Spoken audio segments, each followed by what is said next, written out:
פרק י"ז. ויסעו כל עדת בני ישראל ממדבר סין למסעיהם על פי אדוני, ויחנו ברפידים, ואין מים לשתות העם.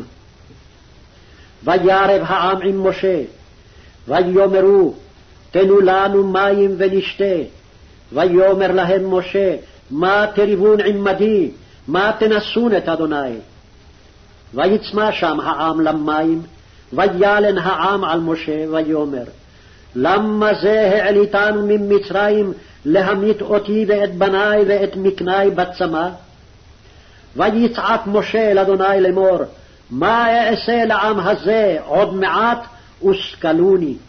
ויאמר אדוני אל משה, עבור לפני העם, וקח איתך מזקני ישראל, ומטך אשר הכית בו את היאור, קח בידך והלכת.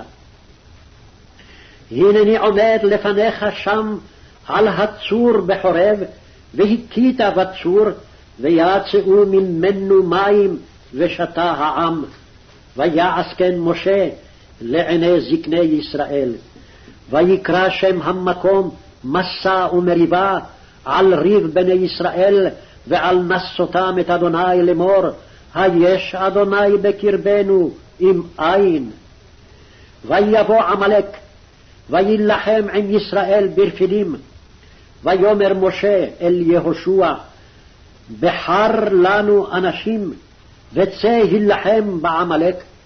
מחר אנוכי ניצב על ראש הגבעה, ומטה האלוהים בידי.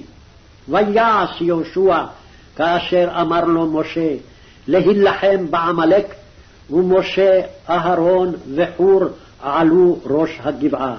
והיה כאשר ירים משה ידו וגבר ישראל, וכאשר יניח ידו וגבר עמלק.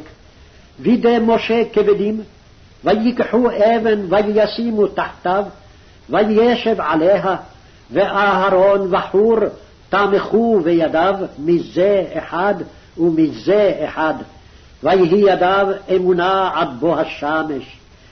ויחלוש יהושע את עמלק ואת עמו לפי חרב. ויאמר אדוני אל משה, כתוב זאת זיכרון בספר, ושים באוזני יהושע, כי מחו אמחה את זכר עמלק מתחת השמיים. ויבן משה מזבח, ויקרא שמו אדוני ניסי. ויאמר, כי יד על כס יה, מלחמה לאדוני בעמלק מדור דור.